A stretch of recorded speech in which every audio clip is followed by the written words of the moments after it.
अतिशय संपला की टाइम संपला पाहुणा दाखवायचं दाखवा इथपर्यंत हो सर अनिल शेठ इथपर्यंत आणा आला बघा सुंदर आला लंपीमध्ये अक्षरशः एखाद्यानं हार मानली असते आता अतिशय कसला नामांकित आजचा मैदान पाहायला मिळेल आपल्या हरदीमध्ये अतिशय कडी कुंजवानी प्रसन्न चिंचपाडा पनवेल आपल्या मनपूर्वक आणि हार्दिक स्वागत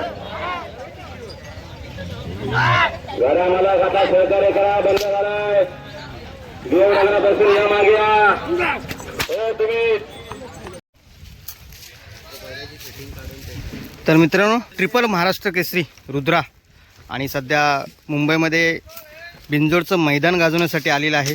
तुम्ही बघू शकता व्हिडिओच्या माध्यमातून. इकडे स्वतः मालक राहुलदादा म्हात्रे आहेत. आपला नेहमी आमचा सहकारी काय तुझं नाव रे? तन्मय आणि म्याव तिकडे गेला दीपेश आहे. राहुलदादा आहे. राहुलदादा आजचं नियोजन कसं आहे काय सांगशील आजचं नियोजन? जरा अजून बघूया. बैलाला 2 पैरे आहेत. मला पण नाही माहिती पैरे कोण आहेत ते. अच्छा. जेव्हा आपण बिंजोरला कोणी नाव दिलं त्याच्यावरती नाव फिरवायचं आहे आज आपल्याला. आपली सगळे आज होणार आहे. नक्कीच. धन्यवाद दादा तुम्हाला खूप खूप शुभेच्छा.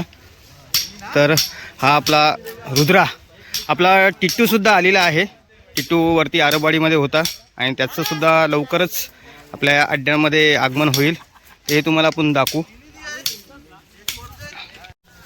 तर नमस्कार मित्रांनो, आपण पाहतोय आपला रुद्रा 808 आणि ज्यांच्या दावणीला वरती सातारा आरबाडीमध्ये आपला रुद्रा असतो ते आपले विकास काका सकुंडे. त्यांच्यानंतर त्यांच्याबरोबर पवार काका आहेत आणि निंबाळकर सर हे सुद्धा इथे उपस्थित. आणि विशेष खास म्हणजे बिंजोडच्या जेवढ्या शर्यती आत्तापर्यंत झाल्यात त्या शर्यतींना विकास काका खास करून मुंबईला येतात. विकास काका आपल्या रुद्राबद्दल काय सांगाल? रुद्राबद्दल आता सांगणे इतकं काय तुम्हाला सांगण्यासारखं काही कमीच नाही ह्याच्याबद्दल. बरोबर. रुद्रा बैल असा आहे की त्याची खासियत आहे की पुढच्या तोंडाला निकालच घेणार. बरोबर. 100-200 फुटाला. काका मला एक सांगा, अशी एखादी शर्यत किंवा आपल्या वरती घाटावरची जी मैदान होतात अशी एखादी आठवणीतली अशी रुद्राची शर्यत जी तुमचं बाबा ही इच्छा होती की आपल्याला इथे ही शर्यत जिंकायची, अशी कोणती आठवणीतली शर्यत आहे का? एक वाटरची आणि एक गावची आमच्या स्वतः गावची आपल्या आरबडीत ते बरोबर ती यात्रा असते ती यात्रेची एक शर्यत. हां, ह्या दोन त्यांनी लक्की आणि रुद्राची. आजपर्यंत असा कोणता असा नंदी आहे त्या नंदीबरोबर तो खूप पळतो म्हणजे आपल्या जेव्हा आपण पैरा करतो तेव्हा? विमानभर जास्त पळतो गुरु. त्या 2 बैलावरती खूप पळाला. नक्कीच. आणि मला एक सांगा की तुम्ही प्रत्येक अड्ड्याला आपल्या साताऱ्यावरून जवळपास 300-350चं हे अंतर आहे, पण तुम्ही जेव्हा आपले बिंजोडची शर्यत मुंबईत असते तेव्हा येता, म्हणजे हे त्याच्यावरती असलेलं प्रेमासाठी का? प्रेम आहे माझं, काळीच आहे. अच्छा. आणि आता नुकताच तुम्ही काल टिट्टूसुद्धा आपल्या इथे आलाय, तर टिट्टूबद्दल थोडंसं, टिट्टूवर पण तुमचं खूप प्रेम आहे. आमचा तर तो जीवच आहे. हा ना. आम्हाला तो नाही नसला की आम्हाला म्हणजे आमचं अख्खं कुटुंब हळूहळून जातं. त्या कुटुंबाचं प्रेम आहे टिट्टूवरती. नक्कीच मित्रांनो, तुम्ही बघू शकता की एखाद्या माणसाचं आपल्या नंदीवरती किती प्रेम आहे हे उत्तम उदाहरण म्हणजे आपले विकास काका सकुंडे. पवार काका, तुम्ही प्रत्येक शर्यतीमध्ये असेल किंवा अड्ड्यामध्ये तुम्ही काकांबरोबर नेहमी असता, काय सांगाल? सेवानिवृत्तीनंतर आता हां एक विरंगुळा आणि एक प्रेम रुद्रावरचं. अच्छा. त्यासाठी आणि मी तेवढीच गाडी बघतो. तेवढीच गाडी बघता? नक्की. मी खूप वेळा पाहिलंय, आपली गाडी झाली की तुम्ही लगेच आपल्या बैलाजवळ येता. बसतो मी. नक्कीच.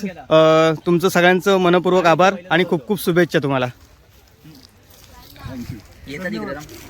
मित्रांनो, तुम्ही जो पाहताय ज्याची संबंध महाराष्ट्रामध्ये चर्चा असते असा हा भुंगा, मिलिंद शेठ पाटील यांचा भुंगा आज या किडकाली अड्ड्यामध्ये बिंजोडची शर्यत करण्यासाठी इथे आलेला आहे. आणि तुम्ही या व्हिडिओच्या माध्यमातून बघत असाल तर भुंगा हा खूप शांत वाटतो पण तुफानी पळतो. हा तेजा आहे, तेजासुद्धा इथे आलेला आहे आणि त्याच्या बाजूच्या बांधलेला जो आहे तो आहे भुंगा. भुंगा भुंगा भुंगा खूप पळतो असा हा भुंगा. मित्रांनो, किडकाईचा अड्डा खूप दिवसांनी होता, त्यामुळे खूप सारी इथे नंदी आले होते आणि आपण तुम्हाला दाखवण्याचा प्रयत्न करतो आहे. हा खिडकाळीचा अड्डा आहे आणि बघू शकता की किती मोठमोठे नामांकित नंदी या अड्ड्यासाठी आले होते आणि तुफान अशी गर्दी आहे. मी तुम्हाला दाखवण्याचा प्रयत्न करतो आहे की इथे कोणते कोणते नंदी आलेले आहेत.